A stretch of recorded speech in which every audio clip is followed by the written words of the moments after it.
transition to the Olympics because it's been extremely fun for me to watch, not only with my family, but it is one of those rare times in sports where you get a chance to see more of the eclectic sports, get a chance to be introduced to athletes that maybe you've never really heard of or you haven't followed too much. But obviously, tennis, as I've touched on multiple occasions, is a sport that I follow closely, that I care deeply about, that I play.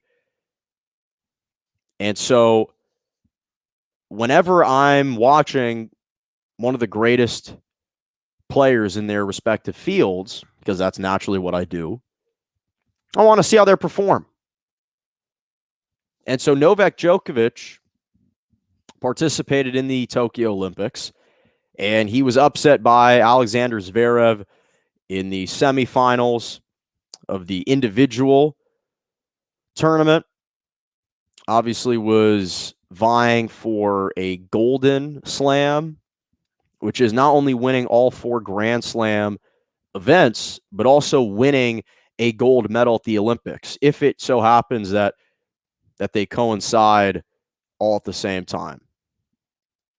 And so not only did losing to Zverev end that bid of a golden slam, but he also withdrew from the mixed doubles with his partner.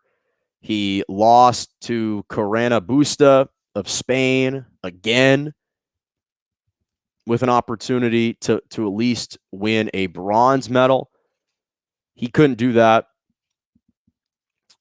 And it's not the loss that's significant to me, but it's what the loss represents and the style in which he lost that I think stands out. And this is why this is important to me. Because, first of all, for some context, this was the 16th set that he played in 7 matches over the course of 4 days. So when we think about what he's already endured this tennis season, had to play and earn a hard-fought championship at the French Open, the French Open title in 2021. Had to come back from 2 sets down twice at the French Open and in the championship game against Tsitsipas, who, by the way, was on a roll, and Djokovic became the first player to do that. To come back from 2 sets down in a championship game to win at the French Open. Then, and by the way, the timeline for that was the end of May through the middle of June. Then he goes to Wimbledon, which is the end of June to mid-July, early mid-July, and plays an entire tournament at Wimbledon and wins. And 2 weeks later, he's got the Tokyo Olympics, where he's got this collapse and this meltdown. And he's got the U.S. Open looming in a month. Now, he cited some injury soreness with his shoulder, citing some injuries that played a role in not only the loss, but his reasons to withdraw from the tournament. And when we as sports fans and as tennis fans think about different players, different athletes, we always talk about how did they look when they competed? How did they look? Because that's really important. And so Djokovic, when he lost to Pablo Carreño Busta, shouldn't abbreviate his name, for the second time against the same opponent, he destroyed 2 rackets. He threw his racket 5 rows into the stands. He threw his racket against the net post on a changeover after he lost the first game of the 3rd set. And mind you, in the Tokyo Olympics, it's a best of 3. It's like a normal standard tournament as opposed to a Grand Slam, which is a best of 5. But when we reminisce about the greatest tennis players of all time, it's not just about the talent. It's not just about the accomplishments. We look at the fine print. We look at the minutia. We look at the character and how you won. We care about the optics. We care about the beauty, the grace that's displayed. Not just the tennis prowess, but your composure, your character. If you leave an indelible mark in our minds, the impressions that you leave matter. That stuff matters.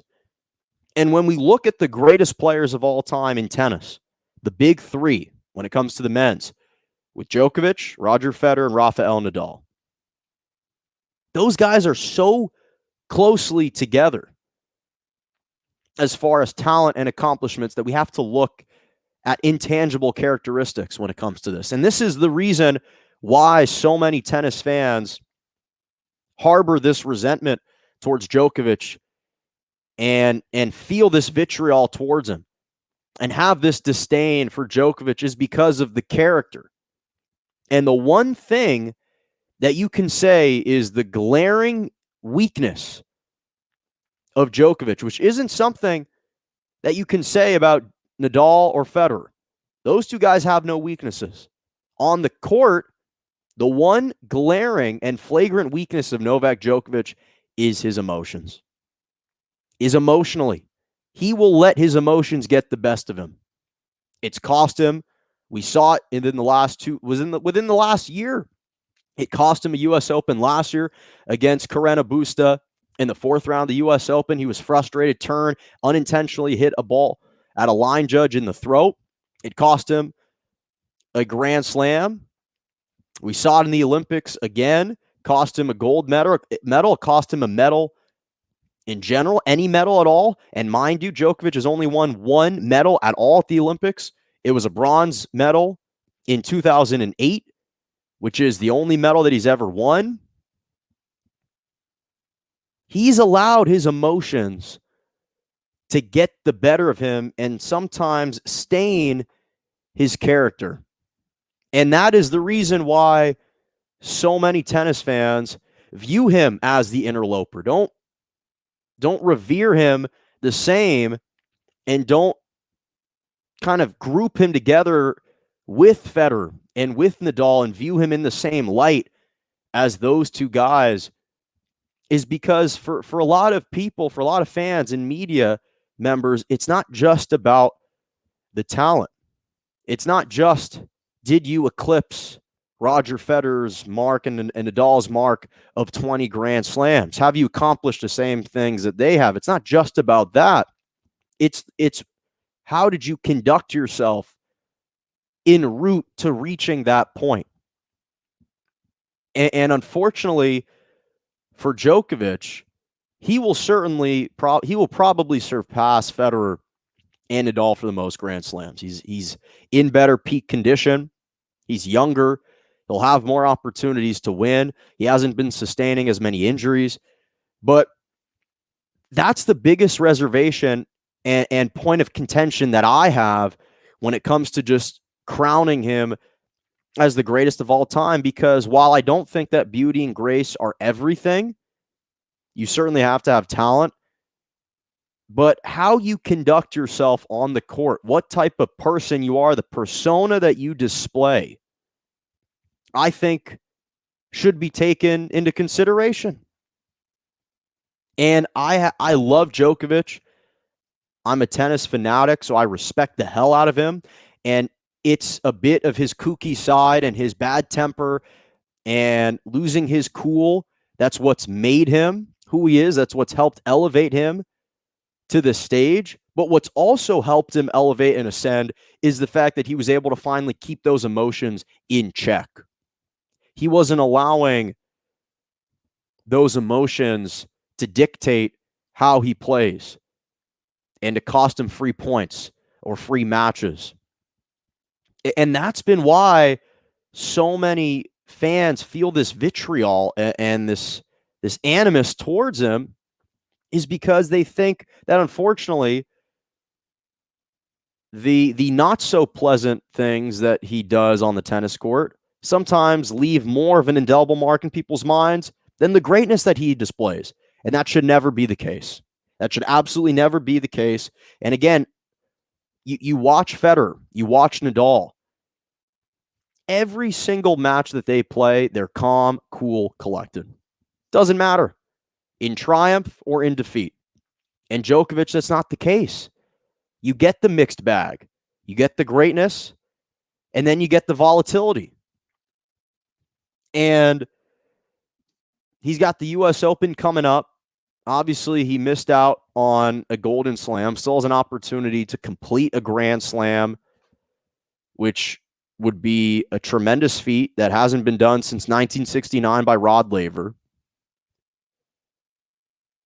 But unfortunately, I'm not going to go as far as to say that this one Olympics stains my memory of Novak Djokovic, because it doesn't. But unfortunately, you can just add it to the laundry list and to the litany of other examples in which he's let his emotions get the better of him.